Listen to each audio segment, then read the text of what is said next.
ஒரு நாள் சுலைமான் அலைஹிஸ்ஸலாம் அவர்களிடம் சூரியன் அஸ்தமனமாகும் மாலை நேரத்தில் உயர்ந்த குதிரைகள் கொண்டு வரப்பட்டது.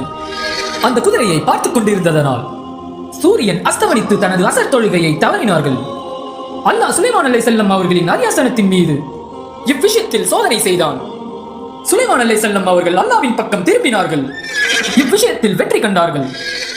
இவ்விஷயத்தில் அசர் தொழுகையை தொழுகாமல் மறந்து விட்டார்கள். சுலைமான் அலைஹிஸ்ஸலாம் அவர்கள் பொருள்களை அதிகமாக நேசித்து விட்டேன் என்று மனமருந்தி அந்த குதிரைகளை கொண்டு வந்து தனது பின்னங்கால்களையும் கழுத்துகளையும் தடவி கொடுத்தார்கள். இதை எண்ணிய சுலைமான் அலைஹிஸ்ஸலாம் அவர்கள் அல்லாஹ்விடம் பிரார்த்தித்தார்கள், என் இறைவனை என்னை மன்னித்தருள்வாயாக. அன்றையும் பின்னர் எவரும் அடைய முடியாத ஒரு அரசாங்கத்தை எனக்கு நன்கொடை அளிப்பாயாக. நிச்சயமாக நீயே மிக பெரும் கொடையாளியாவா என்று கூறினார்கள். ஆகவே அல்லாஹ் அவர்களுக்கு காற்றை வசப்படுத்தி கொடுத்தான். அது அவர்கள் நாடிய இடமெல்லாம் அவர்களை தூக்கிச் சென்றது.